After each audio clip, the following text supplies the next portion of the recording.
19 horas e a gente está de volta com nossa Estação Hamburgo desta quarta-feira, 20 de janeiro. E a pergunta que eu deixei no ar aí antes de nós irmos para o nosso intervalo, essa provocação, é essa. O presidente Lula, o ex-presidente Lula, hoje foi entrevistado por um grupo de blogueiros, direto da sua fundação, no Instituto Lula, aonde ele proferiu essa frase em meio às respostas dele. Não tem neste país uma viva alma mais honesta do que eu, Cauê. Forte. Contundente, Exato. né? E eu, como, através da minha profissão, aprendi a entender o contexto. Porque eu não sei em que momento ele disse isso, se foi uma frase solta, se foi... Porque a nossa mídia é especialista em deturpar. Não a média mídia, a grande mídia. A grande mídia. Ou seja, teria que ver a entrevista inteira, em que momento ele falou, daqui a pouco pode ter feito uma brincadeira. Não sei o que aconteceu. Mas, claro, isso, no mínimo, é presunção demais. Né? Se falou com seriedade. Para começar, se ele acreditou nisso, já seria muito engraçado. Mas aí, se ele disser isso pensando assim, tem muita gente tão honesta quanto eu, mas ninguém mais do que eu. Isso está errado? Eu não acredito que alguém possa chegar à presidência de um país sendo honesto. Não acredito nisso. Uau! Também. Olha, eu vou falar conforme a gente falamos sempre, ou seja, não existe no mundo, Fábio, uma pessoa com a alma mais honesta igual a minha. Agora eu estou falando que nem Não é eu. só no Brasil, no mundo. É no mundo todo, porque nunca na história desse mundo a gente tivemos um presidente da República louco para voltar para ser presidente em 2018. Porque isso que a gente falamos isso. Tem Ou mais talvez não falamos gente tanto. louca para ele voltar ou tem mais gente louca para que ele não volte? Olha, as pessoas estão me atacando na rua dizendo que querem que eu volte para casa, porque eu já fiz muita coisa na vida de bom para todo mundo no Brasil. Mas que, na verdade, é o seguinte, a gente está voltando em 2018, começou a campanha já no ano passado, e a gente está louco para se reeleger, porque eu dou graças a Deus à minha mãe por ela ter metido, porque se eu não tivesse metido, eu não estaria aqui sendo uma alma honesta na vida toda, ou seja... Tá bom, Canis. Essa é uma resposta para fugir da resposta do assunto que a gente está discutindo. Mas é claro que sim, eu tenho que tirar... Tu é o cara mais honesto dessa bancada, cara. Eu faço... Eu tenho que ser honesto, porque na verdade é o seguinte, vai ser o futuro presidente da República, isso não tenha dúvida disso. As pessoas que têm dúvida disso, e a gente não pode se preocupar tanto... Sobretudo pela ausência de novas Claro, lideranças. não tem outras lideranças. Então ele vai Por voltar, todos os seus méritos, vai claro, dizer mas... que na época dele foi a melhor coisa que aconteceu no Brasil, e na verdade foi mesmo, ele mudou o Brasil, e vai dizer que a Dilma errou muito, que ela está aprendendo, e depois ela volta depois, e ele vai... Eu vou voltar e vou mostrar para vocês, na verdade... Tu é o novo João Santana, então, do Lula. Tu vai fazer o marketing político. Eu vou fazer o marketing. marketing. Se tiver precisar um representante do Lula aqui no sul do país, olha, companheiro Lula, conte comigo, né? O 13 na cabeça, ou seja... O presidente pegou pesado, Fernando? Sabe qual foi a minha sensação, a impressão que eu tive? No primeiro momento que eu li, eu disse assim, pô, olha só, uma frase do Lula há 20 anos atrás. Essa foi a impressão que eu tive. Não foi uma impressão de hoje, ou de ontem, ou de madrugada, enfim. A impressão que eu tive é que essa frase dele saiu há 20 anos atrás. E há 20 anos atrás, de repente, todos nós concordaríamos, talvez, até com parte disso aí, ou grande parte disso. Hoje, claro, não mais. E eu quero discordar um pouco do que o Canísio disse, só achando... Lula cover, né? Do Lula cover aqui, porque depende muito de como é que os melões vão se assentar nas carroças, né? Eu já sei como vão se assentar. Então, há uma forte tendência a Lula presidente, é assim. Claro que sim. Agora, tudo depende de como vão Só que, Fernando Rodembusch, vamos entrar mais a fundo nessa história. Dá para dizer que o presidente Lula não é honesto? Por quê? Acho que não dá para dizer. Não dá para dizer. O que tem de provas e o que tem transitado em julgado contra ele? Né? Mas independente, não vou nem entrar no mérito do juridiquês da coisa, mas as coisas batem muito pertinho dele. Fernando Marco, me parece que não tem nada exatamente contra ele pessoalmente. Não tem. Como é que não chegam nele? É porque não tem mesmo? É porque não tem mesmo, porque se tivesse, com certeza. Eu vi ele tivesse alguma fazendo uma coisa- afirmação muito parecida com essa, praticamente igual a essa, não me recordo exatamente nos termos que ele usou na oportunidade, uma entrevista que ele deu exclusividade para o Roberto Dávila, agora eu não recordo se na GNT, não me lembro onde é o programa dele, ou se no canal de notícias da Globo News, né? Globo News. Mas uma frase exatamente nesse princípio. E, evidentemente, o presidente Lula tem um encantamento ao falar e uma convicção de o que ele fala convincente. Eu, particularmente, sou apaixonado, tanto é que eu imito ele. Né? E aí um dia me atacaram, tu é igual ao nosso presidente Lula. Mas eu tenho a dizer o seguinte, é o marketing, tá acontecendo o marketing, isso é o marketing nem o Big Brother. Mas o marketing Fale não é bem, necessário. fale mal, mas tanta estão gente falando. falando mal dele, tu não sente? Ele agora disse que vai começar a botar pra fora, exatamente. a processar os jornalistas que estão caluniando ele. Porque o que já se falou de história Mas quanto aqui, mais ele for mencionado, mais ele está na mídia. Isso é um marketing. Não, mas quando dizem que o Lula é ladrão, isso não é uma boa propaganda, Não, né? mas Aquela fale bem ou fale mal, fale não é verdade. Mas, na nesse verdade, quesito. ele vai dizer essas frases aí. Eu sou o cara mais honesto do mundo. Mas e quando aí, dizem, 57% quando vão dizem, acreditar. Canísio, e aí é uma provocação, na verdade, para que Claro, a gente claro. incremente nossa discussão. Quando a gente fala assim, o filho do presidente é o dono da Friboi, e aí se descobre que ele não é o dono da Friboi, que o Friboi tem 63 anos, 64 anos. Não, isso é intriga da oposição. Mas daí quando se desconsidera isso, por que não se limpa então essa mancha e volta ao zero? Volta lá e diz... Fica marcado que o presidente Lula é desonesto, e o filho dele também é desonesto, e a quadrilha Ontem dependente. mesmo, o lutador Vanderlei Silva, do UFC, fez uma publicação de um iate com um cara abastecendo num posto. O filho do Lula, né? Olha aqui o filho do Lula, gastou iate 8 mil reais em combustível. por esse aqui. 8.260. Isso aqui é um iate tal, custa 20 milhões, não sei o quê, isso é um absurdo. E esse é o tipo de notícia que se propaga com uma facilidade. Porque as Que pessoas... não é verdadeira, né? Óbvio que não. Hoje, Inclusive, Hoje eu vi uma fatos. notícia na internet, no Facebook, de que o Tafarel tinha morrido num acidente no Rio de Janeiro.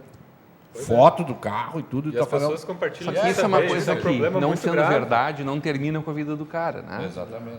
E esse tipo de coisa que está se construindo, Fernando, É, me lá parece que pela não é Santa nada prejudica, né? ingênuo.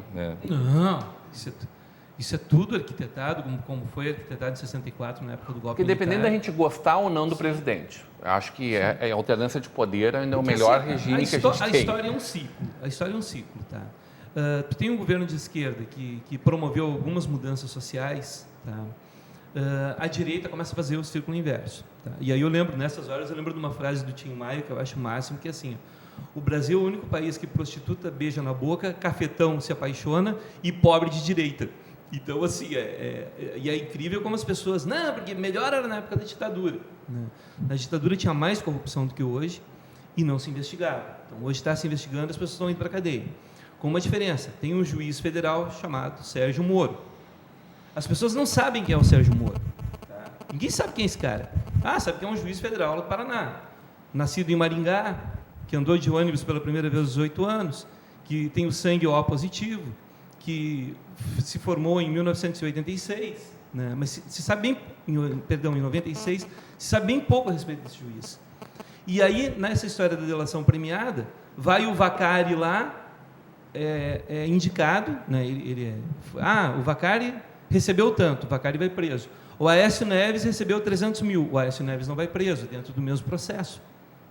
E como é que se explica isso, sabe? Aí como é que... E aí, se o Lula recebeu tanto, o Lula vai preso. É assim que está funcionando. Então, naquela época, né, na década de 60, e o senhor e a senhora que tem um pouquinho mais de idade, um pouquinho mais do que eu, porque eu nasci em 66, o senhor vai se lembrar disso aí, naquela época, nós tivemos uma ditadura dos militares, e agora nós estamos tendo uma ditadura dos juízes togados, é uma ditadura da toga, onde o juiz fala, se condena, mesmo sem provas, por indícios, por sei lá por quê, e o cara está preso. Não concordo com parte disso. E está perigoso. Mas não? hoje o presidente Lula falou uma coisa que me faz todo sentido. Se dava habeas corpus nesse país mais na época da ditadura do que hoje em dia. Sem dúvida, sem dúvida. Ele Esse fez é uma outro cara detalhe. referência a Lava Jato. Exatamente. Esse é outro detalhe. Agora, assim, em relação ao Lula, eu lembro de uma frase do meu pai, brisolista, tá? Trabalhista, participante do Grupo dos 11, tá?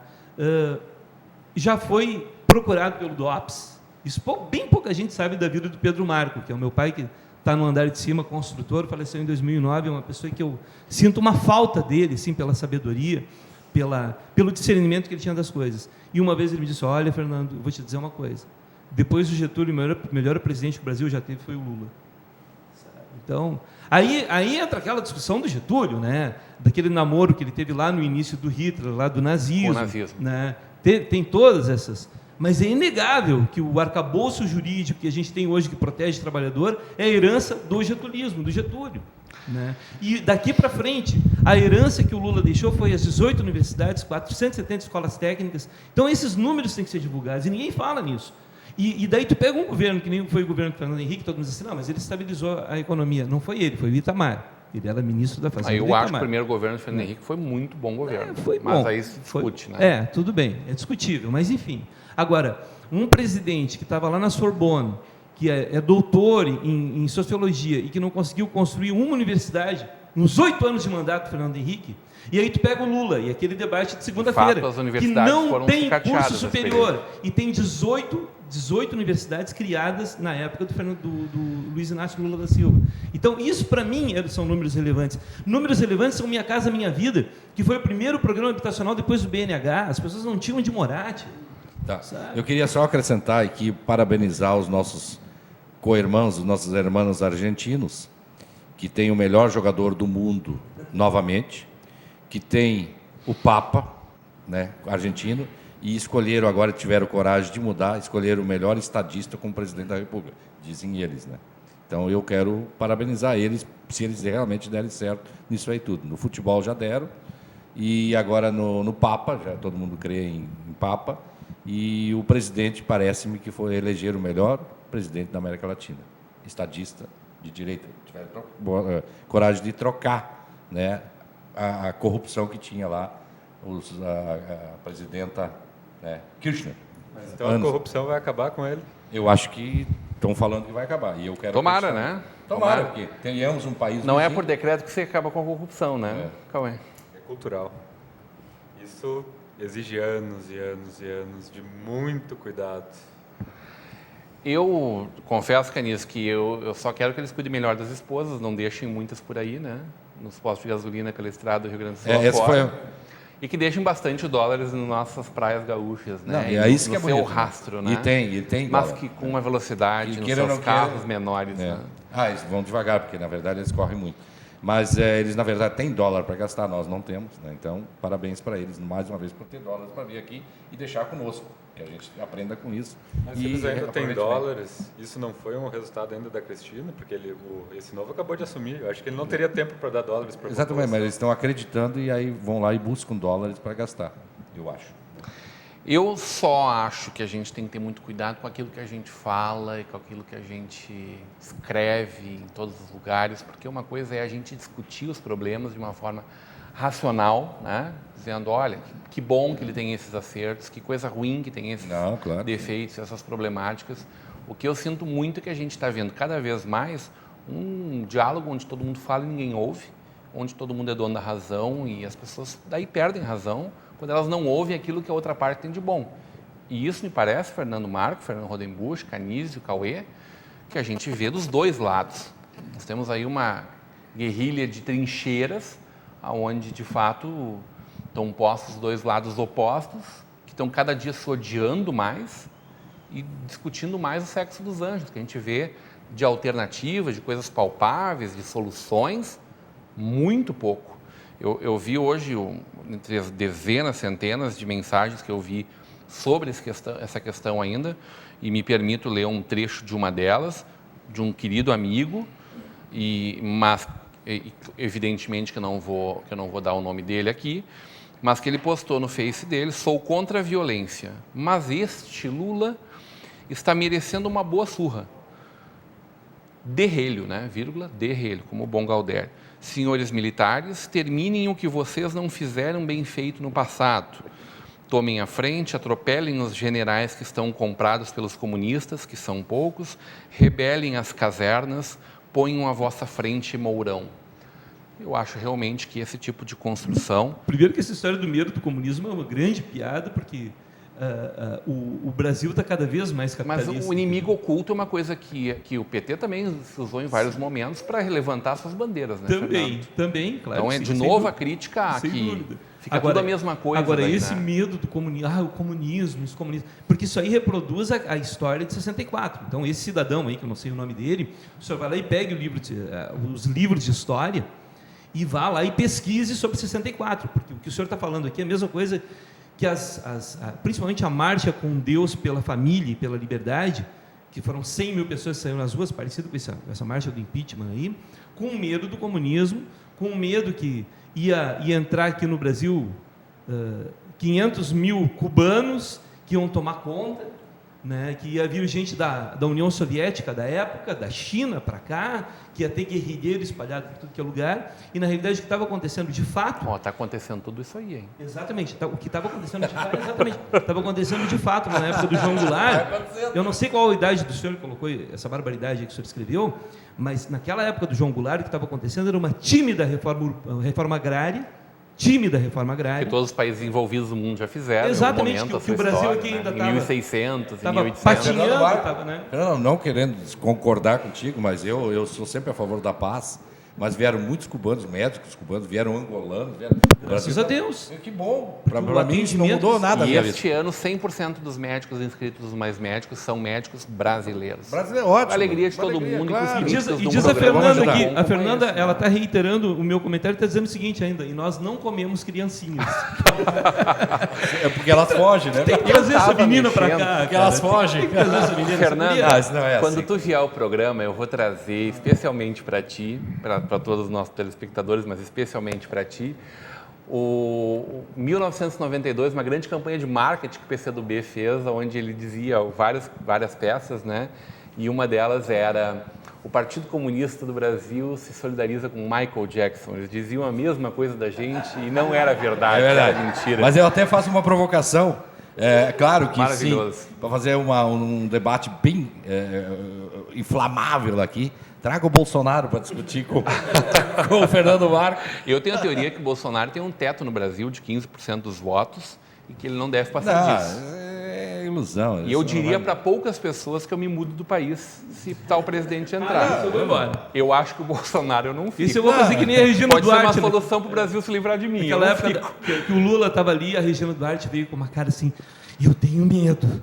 Entendeu? Eu faria essa mesma cara em relação ao Bolsonaro, com o olhão arregalado, assim. Aí eu tenho Mas medo, ela não foi né? embora. E esse é o Ficaria perigo. Esse é o perigo que o Brasil se encontra hoje. O perigo não é o comunismo, os bolivarianos, não sei o quê. O perigo é esse tipo de gente, é a extrema-direita, é o Bolsonaro, é o Feliciano, é a bancada da Bíblia, né? E quando eu falo bancada da Bíblia, é essa bancada evangélica perniciosa, clientelista, entendeu? Não é o cristão verdadeiro. Eu preciso te dizer que eu acompanhei a caminhada que teve no ano passado em Novo Hamburgo, né? Que está reeditada agora para o mês de abril, né? Já tem data, né? A Marcha para Jesus? A Marcha Vou tá para lá, Jesus. vou tá lá 16 de abril. como Mas cristão. Eu acho é que o falando que em então? religião. É bancada evangélica isso, Não, né? não. Mas eu acho que discutindo essa. Mas eu vou estar ali questão não da por causa da religião- bancada, umas coisas eu vou estar ali por podem, causa de outras não Jesus. podem. Uma vez eu levei pau aqui. Tá marchando Eu pra acho Jesus. que, já que nós estamos falando de religião, nós temos que respeitar todas as religiões. Islâmicos, muçulmanos, católicos, esses aí, os Testemunhas de Jeová, o Edir Macedo. Os todos satanistas também. Claro, temos que respeitar todas as religiões. E eu porque sou todos pelo têm- paz e amor e muito mais racionalidade Exatamente, né? aqui nessa Mais bancada amor que paz. e nos nossos Facebooks também. Mais amor que paz. Mas as religiões a gente respeita. O que eu não respeito é a picaretagem do Eduardo Cunha, entendeu? Que é A gente vai com um evangélico. breve intervalo e volta para o nosso ponto final. Bolsonaro, beijo, me liga. A gente volta já já.